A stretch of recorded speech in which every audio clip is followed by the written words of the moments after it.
Hola, ¿qué tal? Soy Maricruz Maite Bautista Hernández, soy de la Universidad Juárez Autónoma de Tabasco, pertenezco a la División Académica de Ciencias Sociales y Humanidades de la licenciatura en Derecho.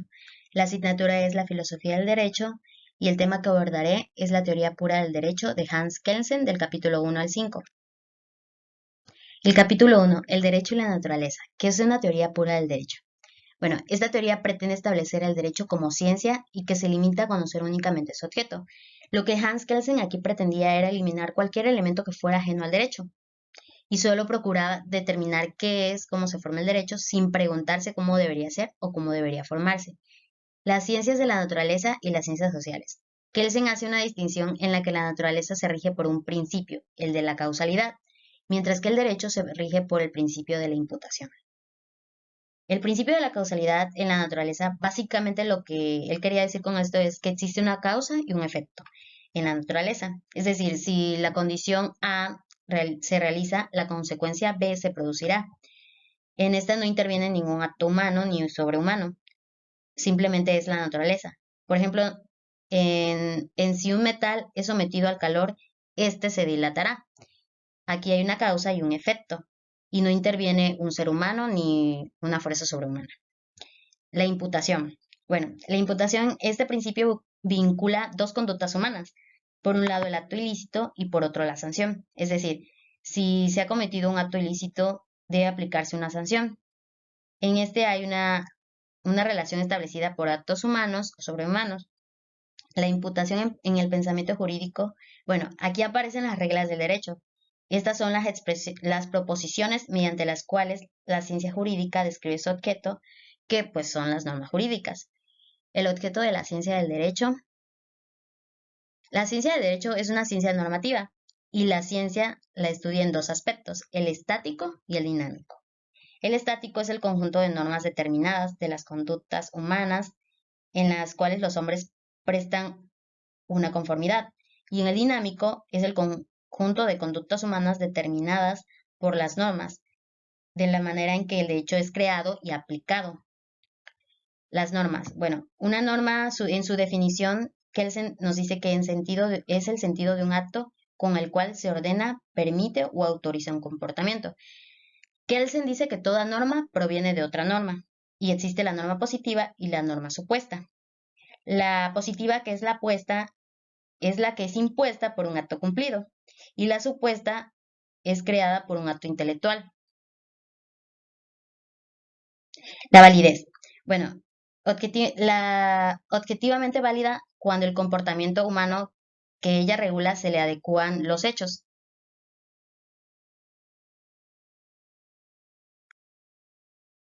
Capítulo 2. El derecho y la moral. A través de este capítulo, Kelsen menciona de nuevo las reglas del derecho, en las que se expresa si un individuo comete un robo, debe ser condenado en una pena de prisión. En la regla de derecho decimos que la consecuencia debe seguir a la condición y no se le adjudica a la palabra debe ninguna significación moral, ya que pues la función de estas reglas de derecho es describir el derecho positivo tal cual es y cómo se ha establecido por las autoridades competentes. De aquí se desprende, según Kelsen, que el derecho positivo y la moral son dos órdenes normativos distintos unos del otro.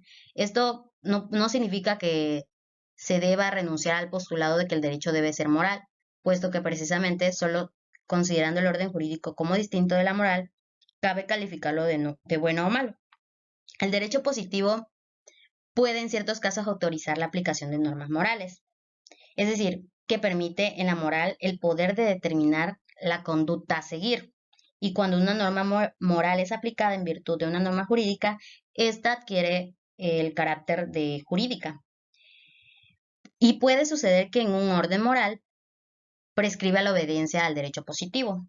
Bueno, en este caso el derecho se convierte en parte integrante de la moral, la cual tiene una autonomía puramente formal, ya que el permitir al derecho positivo de determinar cuál es la conducta moralmente buena, pues en favor del derecho, pero en este caso su función queda meramente limitada, porque éste busca dar una justificación ideológica al derecho positivo. Kelsen nos dice que los juicios de valor son los únicos que la ciencia del derecho puede pronunciar. Son aquellos que comprueban la conformidad u oposición entre una norma jurídica.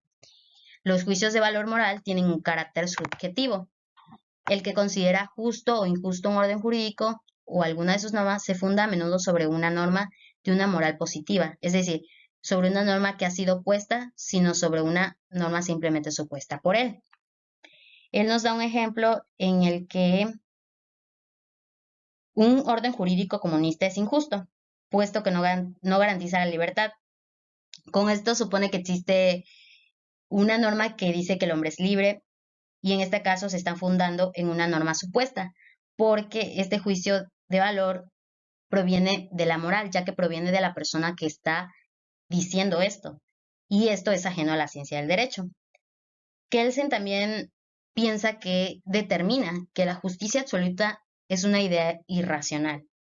Kelsen menciona que ni la ciencia del derecho positivo ni ninguna otra ciencia pueden determinar su contenido. Bueno, en favor del derecho, pero que su función queda limitada a dar una justificación ideológica al derecho positivo. Capítulo 3. Definición del derecho. El positivismo jurídico del siglo XIX. Cuando la burguesía liberal la traslada al siglo XIX, se manifiesta una reacción muy clara contra la metafísica y la doctrina del derecho natural. Pero esta evolución, por radical que haya sido, jamás fue completada. El derecho ya no es más considerado como una categoría eterna y absoluta. Con el progreso de las ciencias experimentales y con el análisis crítico de lo que era la ideología religiosa en ese tiempo, la ciencia burguesa abandonó el derecho natural y se volvió hacia el positivismo. En este se reconocía que su contenido varía según las épocas, es decir, el derecho positivo era un fenómeno condicionado por las circunstancias del tiempo y del lugar. El deber ser como categoría. Se insiste en la idea de que las normas jurídicas no son idénticas a las normas morales, pero no se pone en duda que la moral constituye un valor absoluto. Esta posición tiene por único fin hacer resaltar mejor el valor puramente relativo del derecho. Como sabemos que en lo que se centraba era solo en el objeto. El derecho como orden coactivo. La sanción. Es un acto coactivo que consiste en la privación forzada, si es necesario, de bienes tales como la vida, la libertad o cualquier otro valor, tenga o no contenido económico. Este acto coactivo se llama sanción. Bueno, entonces en el marco de un derecho, la sanción se manifiesta bajo la forma de una pena o una ejecución forzada. Es la consecuencia de una conducta humana ilícita o contrarios al derecho. En las normas religiosas, la sanción era diferente, puesto que las ideas religiosas que enseñaban sobre la sanción era que el alma era castigada en otro mundo por los pecados que tú habías cometido pues en el mundo en el que estamos. Entonces, estos provenían de seres sobrehumanos, mientras que pues las sanciones jurídicas son actos de seres humanos prescritos por normas que han sido creados por hombres. La definición de derecho para Kelsen. Bueno, para Kelsen el derecho era una técnica de coacción social que está estrechamente ligada a un orden social que tiene por finalidad mantener las normas primarias y las normas secundarias. Kelsen establece dos tipos de normas. Las primarias, que establecían la relación entre el hecho ilícito y la sanción. Estas pertenecen a la esfera del derecho. Y las normas secundarias son las que prescriben la conducta que permite evitar la sanción. Esta norma se limita a imponer una obligación, pero no nos indica cuál es la sanción en caso de la violación de la obligación.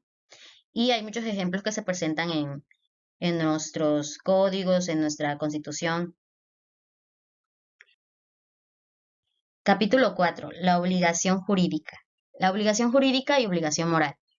Kelsen menciona que entre una obligación jurídica y una obligación moral hay la misma diferencia que entre el derecho y la moral. En este capítulo, Hans Kelsen realiza una comparación entre la obligación jurídica y la obligación moral. Como ya sabemos, el derecho positivo y la moral son dos órdenes normativos distintos el uno del otro. Ya lo habíamos mencionado anteriormente. Un orden moral o una obligación moral está compuesto por normas que permiten una conducta, pero no estatuyen actos coactivos. destinados a sancionar la conducta contraria o la conducta ilícita o lo malo.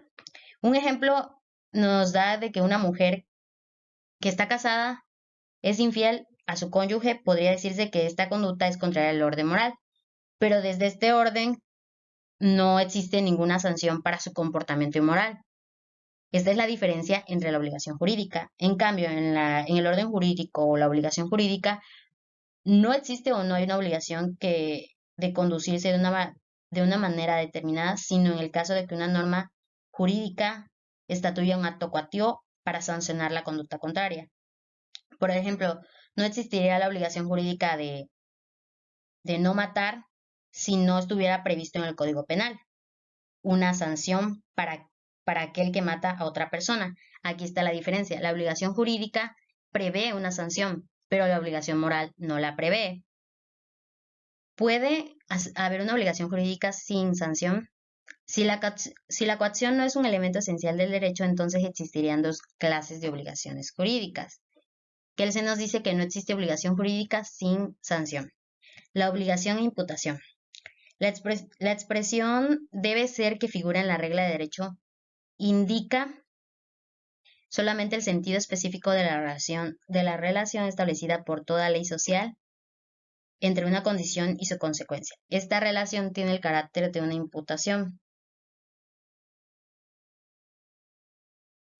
Capítulo 5 y último. El hecho ilícito. La conducta prohibida por una norma, vemos pues que hay una estrecha relación entre la noción del hecho ilícito y la de la obligación jurídica. El hecho ilícito es lo opuesto a una conducta obligatoria y hay una obligación jurídica de abstenerse a realizar todo acto ilícito.